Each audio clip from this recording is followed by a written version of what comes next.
team fight is going to be very durable and clutch side. CLG, though, they have engaged tools themselves and a very strong backline with an extra buff Xayah.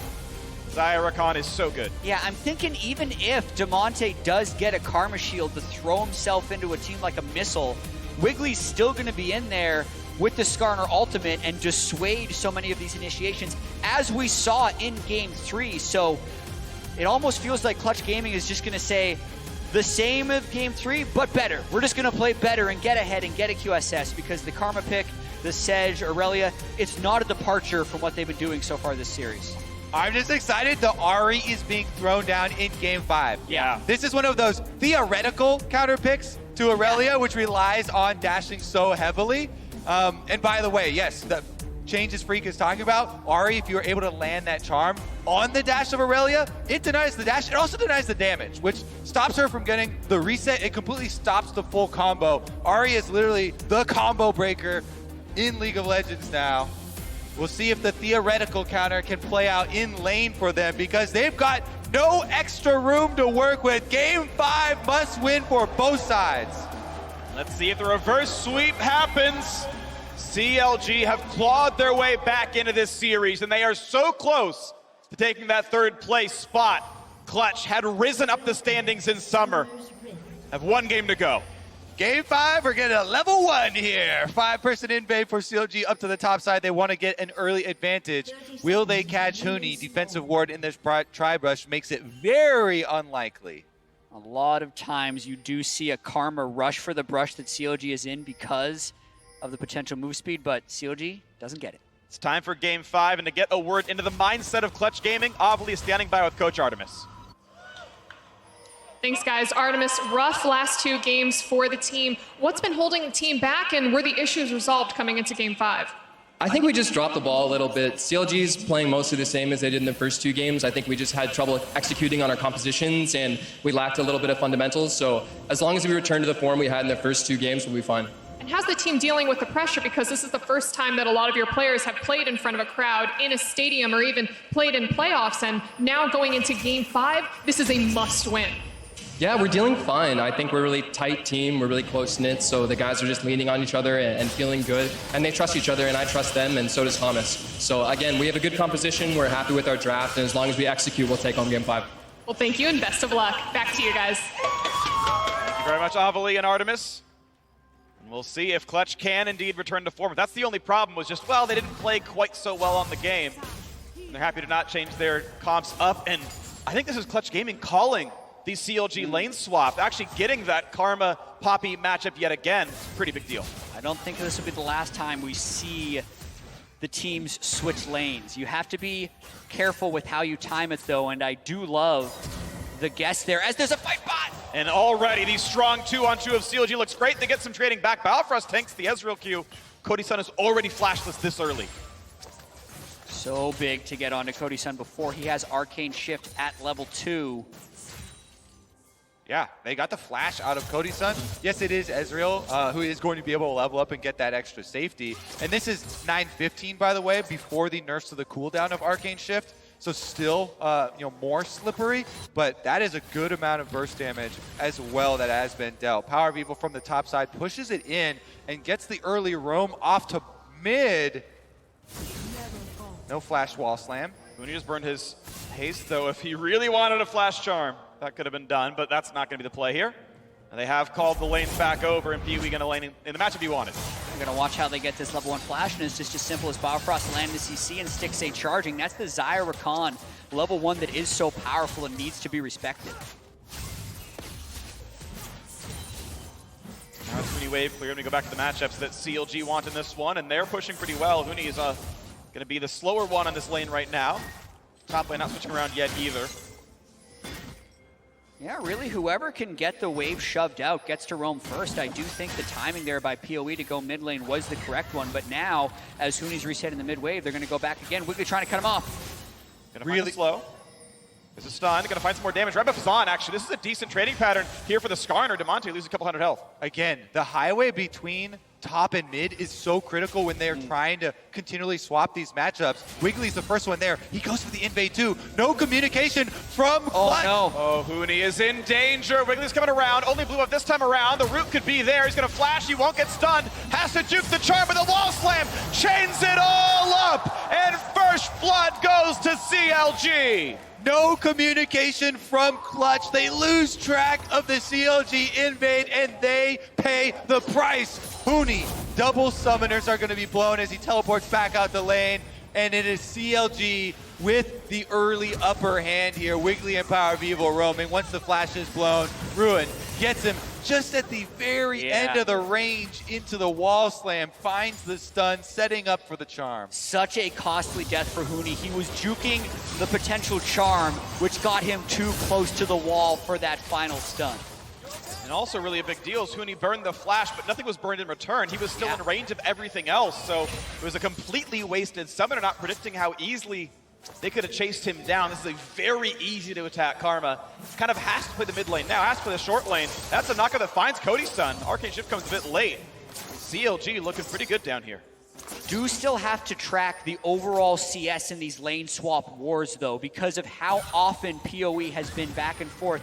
He is at a CS deficit, so yes, CLG has really thrown some big curveballs, but if you're traditional Karma who dies after teleporting back into a lane, that's normally a death sentence for a solo laner. He's really not that far behind the Poppy. I think it's mostly Damonte being the one that got to stay in topside and freely farm. First to level 6, has the extra CS behind this Aurelia. They're really relying on him. He is a player that has risen to be one of the shining stars of this Clutch Gaming squad. North American mid laners have been very, very hard to come by. And Damonte has been one that's really been reaching for those limits. 54 CS, highest in the game. Back in the mid lane on the Aurelia, back to the match we wanted. As we fight again on the bottom side, Cody's son, Arcane shifting in time. Getting away. You can see this game is only 100 gold apart. That kill paid for by good laning phases on the Clutch Gaming side, getting more CS overall. Again, a fight here in the mid lane as now Ruin has rejoined. There is just so much swapping going on. Every time Clutch moves, CLG will move first to match. And as Kobe mentioned, that highway is so important. The river control does sit with CLG right now, which makes their rotations easier and is actually giving them pressure in lanes, even though they are outmatched when it is Karma versus Poppy. And it's incredibly important too, the river Skarner Spires. Not only is the river vision in their control, but Skarner Spires makes Skarner almost a new champion. So many steroids there with mana and attack speed and extra movement speed make the Skarner very, very scary in that river when they control both Skarner Spires. So you can see there, Lyra's not confident to just go get that Spire by himself, has to work with Vulcan to take it over. Now Wiggly wants the territory back. They have a lot of control wards down here. He's going to knock down this one pretty easily, but you can see this entire sort of quadrant of the jungle controlled by the CLG vision. There's a little zombie ward down there as well. Counterlogic Gaming can feel very good about this right side of the map. Clutch has given up on the swap. Damonte recalled and is not running back towards top lane. They've actually lost complete control of the Infernal Side River. 3v2 if they want to go for play. Make it actually 4 as PoE is over the wall. He could go for a flash charm. Jumps over with the ultimate, finds everything! And the kill comes in. The stun won't be enough to kill Ruin. The tower dive so clean by CLG. Patience pays off there for Counter Logic Gaming and the constant roaming. This time around, Wiggly and Biofrost are there, in addition to Power of Evil on the Ahri, once again pushing the wave and roaming to make the play. Here it is. Damonte actually goes for the stun onto Ruin, gets immediately full comboed under the tower. No chance for any possible response there after he gets slammed into the wall, and CLG get away with the tower dive. And it does feel like the communication is still lacking from Clutch Gaming in this game 5. Both kills have been long amounts of time where CLG has had a large portion of the map missing. Even that last play, yes, patience pays off for CLG. They spent so long in Fog of War before pulling off that play, and Damonte still pushing forward. You can see it usually the confidence of a team by the proactive plays they pull off. CLG constantly keeping up with these lane swaps diligently, but also planning for the next move. Not just going for the lane swap, but also getting Wiggly in place for the expected swap from Clutch Gaming and it paying off. Now Dragon though, Vision is going over to Clutch on their side. Infernal Drake actually does get tagged on the way out, but I don't think they want that damage. One thing I want to point out is Stixay's choice of Cleanse in this game. Didn't pick the sort of laning phase summoner spell of the teleport that Cody-san has used to get back in the lane. And despite that difference, Stixay is still equal on farm. Still got a better recall, I would say, in terms of the items output there. And can also just completely withstand a Sejuani or Leona engage without any issues. So I think Stixay is going to feel very comfortable late game. And CLG already off to a good early start as well.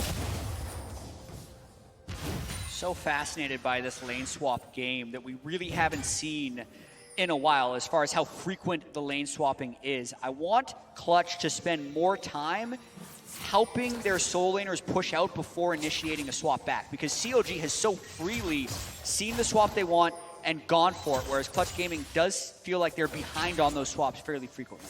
Yeah, I mean, it really does seem like Wiggly is doing double time right now, and Lyra's playing catch up. Yeah. Lyra on the Sejuani has just been farming up the cans, watching kind of in response at all the plays that CLG have pulled off thus far.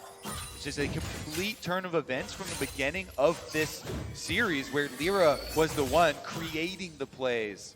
See if he can actually get some momentum behind him. Demonte goes for the stun on the Ruin, but the passive shield is right back there, picked up the buckler, and that's an end of that trade. He even gets to pull Grasp in there as well, so gets some max HP for his troubles. And Ruin's feeling really comfortable here. 90 to 99 CS in that lane, 82 to 92 in the other one, so it is still some farm on Clutch's side. 500 gold is not what you normally get for 2 kills. But it's CLG ahead all the same, and their lane assignments, I think, still very solid. There's TP burn, there's the buckler, and Demolish getting turret plate number 2 in the mid lane. Is mid Poppy doing very well in the matchup. Also have to track Rift Trail being online, but Clutch is getting pushed in, losing plates in all lanes, so Rift Trail is kind of the last of their concern right now. Monte jumping forward, channels W for a bit of damage, and actually gets the ult out. Forcing that out of Ruin. It's going to be on a bit shorter cooldown by not slowing it out. Very conservative play from CLG as Power of Evil teleports down, but now that he's here, they can start up the Dragon. At least get the wards down, and now here comes the play. Cody-san has TP available. It's going to burn it to get right back into lane. Who do you do? Okay, temporary item lead for this Clutch Gaming bot lane as they've actually been able to get their top laner and their bot laner back in after a recall. They're zoned out. They're going to try, look at that. So much space getting gained, and there's the charm, there's the knockouts, the bounce house here for Counterlogic Gaming. A big stun, but it's not enough for Vulcan. Cody-san got to start running away. The health bars are low, but doesn't matter. Flash is burned away. CLG getting the Drake, getting to walk away with their health bars intact. How do you get past Poppy? That's why I brought it up earlier. The counter to Dash is there. Steadfast Presence popped up, so tanky, and is also able to get the follow-up wall stun there after Vulcan gets interrupted. That's another kill for CLG. The Dragon going their way. The full momentum of the series has switched hands. And it is CLG who's going for the plays in his first 2, and as you can see Vulcan desperately trying to get through, and he just sits there with Steadfast Presence, and even though Clutch is landing their ultimates, they don't have the ability to follow up. Ruin was so tanky during that entire engagement, and Demonte's ultimate was down since he burned it really just to get CLG off of his turret. You're coming from the balance team, Jad. Is this what they wanted? Like, Poppy and Ahri were literally designed to counter these assassins with dashes, and that is what's happening on stage right now. Actually, yes. As far as being able to limit the power of something like an Aurelia, being able to have champ select level counters that require high amounts of execution, CLG's taken full advantage of it. And now CLG put their dual amp to the top side, looking for more gold to farm. No stun on PoE. This is going to be dangerous. Finds the knockup as Ruin. Here's the re-engage. Can't get the damage for the pull. It's going to get to Monte. That's 4 kills for Counterlogic Gaming. Another knockup is found. Vulcan's going to drop for number 5. Here's number 6. CLG cannot be stopped. They just keep going and going after being down 0-2 in the series, getting plates in mid, getting plates in top, and looking like they're going to be turning towards the Rift Herald shortly. They've got complete control of this game now. 3 members of Clutch taken down in the last scrimmage. That means CLG can pick up multiple objectives at the same time. This is extremely rare in League of Legends, only when you have such a big lead. 6-0, Infernal Drake, Rift Herald, and 2 towers being taken down with plates still up. I got to talk with Clutch's coach Artemis today about what this match meant for him. He said only one team in history of LCS has ever won all 3 best-of-5s to make it to Worlds, the regional qualifier. Said it was actually important that they got to leapfrog the first opponent with a win here in this one. CLG about to condemn them to that fate here as this fight continues. We watch the replay of it. Damonte dashes in, gets charmed, flashes, gets hit by Steadfast Presence, then gets Skarner ulted. The CC is just disabling his ability to play League of Legends in this game. CLG just mobs up on the remaining members of Clutch and pick up the kill. I gotta say, that was actually a really clean play from Power of Evil 2 on the Ahri. Dodges out on the skill shots, lands his own, and then is able to get the re-engage right afterwards. Ruin on Poppy 2. The point man for CLG.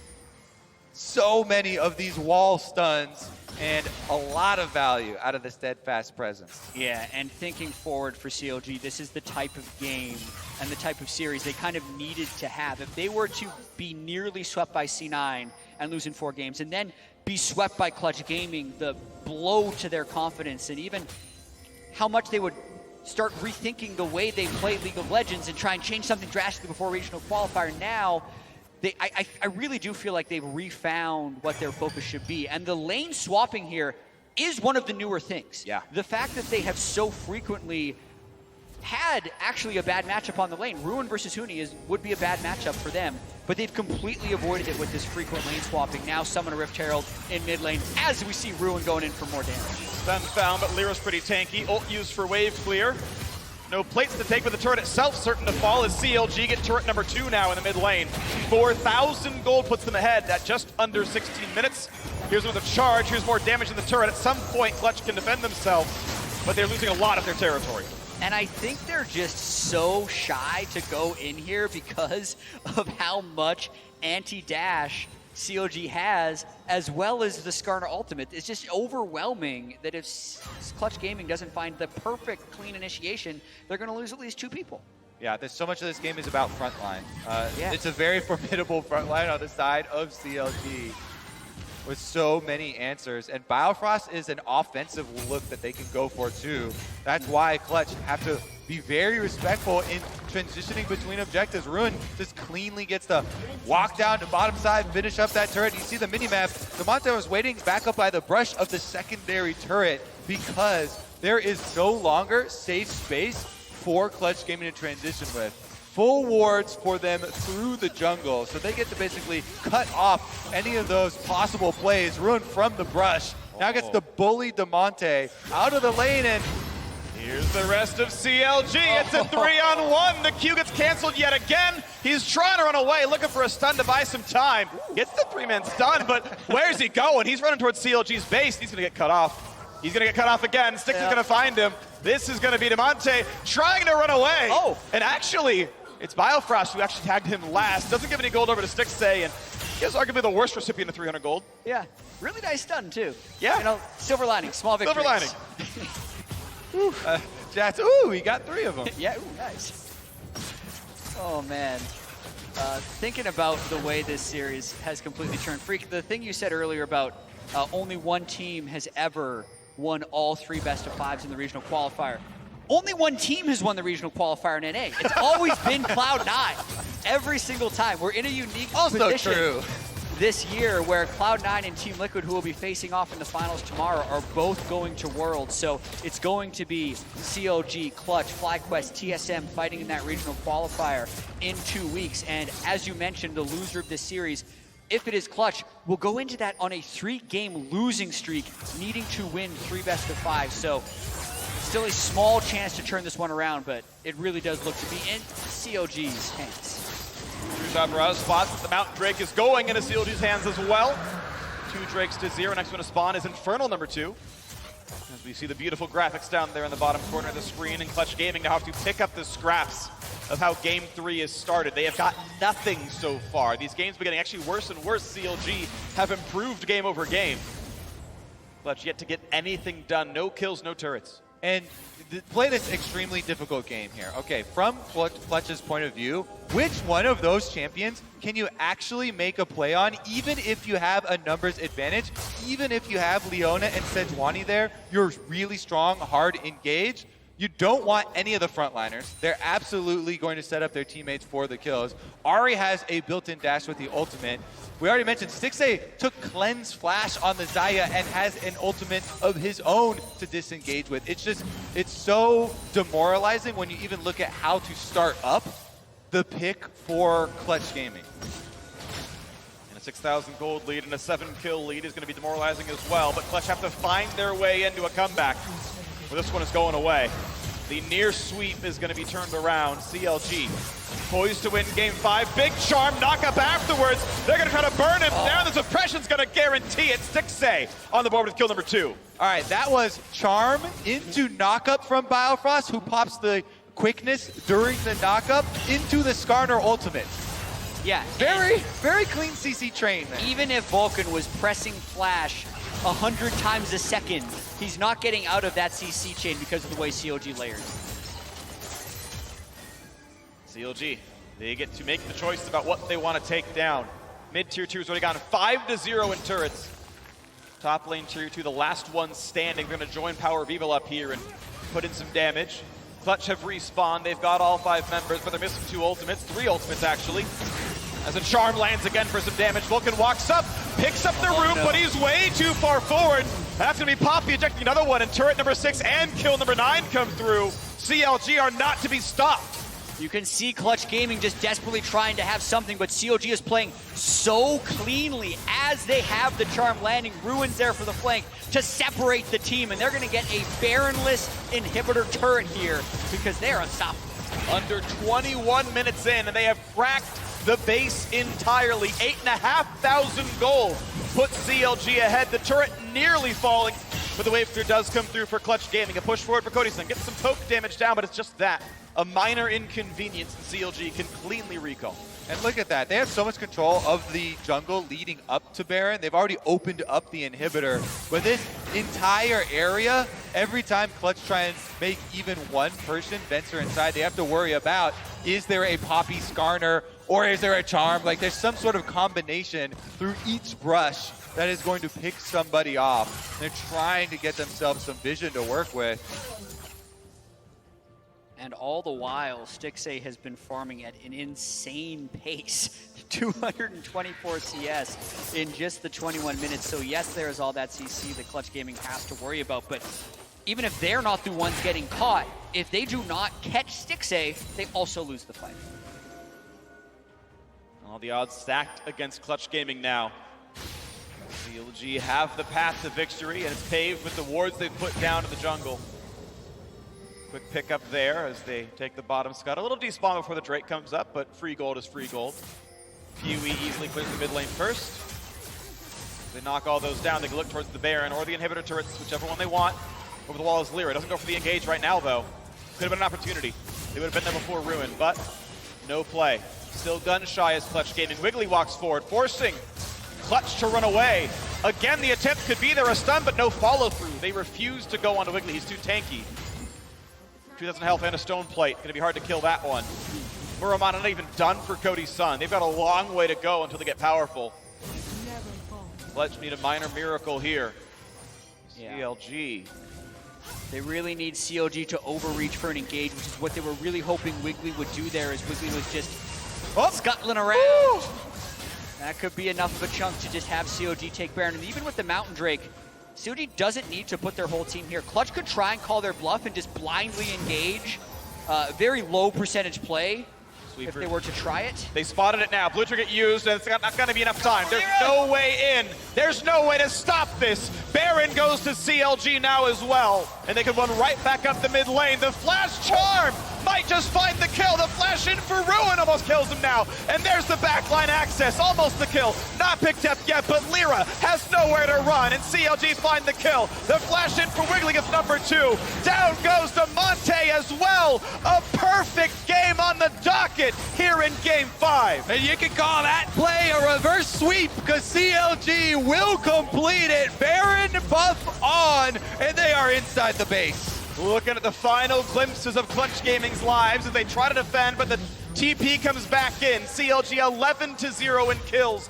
Nothing gived up in the final game as they look forward to knock down the second inhibitor. Baron buff still on. And how much are they feeling it? Because Lyra and Amante are about to respawn, and CLG will have huge amounts of gold in their pocket. Infernal Drake still on the map. They're going to wait for the next push. In some cases, waiting for as much as 2,000 gold in the pockets. That flash charm. And then in comes Ruin. How did that not stun? That was so close. Straight not line. stunning against the wall after Ruin's led so many perfect ones. But you can really just see the massive power differential. Lyra really just sacrificing himself in hopes that the game doesn't end. The game doesn't end, but it feels like it's more than over. 11,000 gold lead. That's larger than any team has come back from in this split of the LCS. This will be the second Infernal for CLG. There are 2 inhibitors down. They are close to having the perfect game freak, and that's what we're going to be tracking here, whether or not they can complete the reverse sweep with a perfect game. No kills, no Drakes, no turrets, no Herald. No Baron, obviously. That's what it requires to get a perfect game here. And CLG, with an 11,000 gold lead, need to not give up a kill, and it's theirs. Pushing now towards the last inhibitor. The turret still stands. Clutch Gaming have all 5. They've got most ultimates.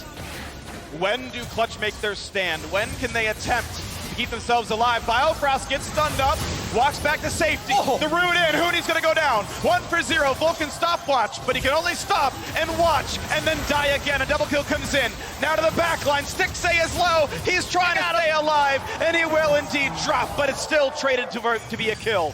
CLG will not get a perfect game, but they will still get the reverse sweep.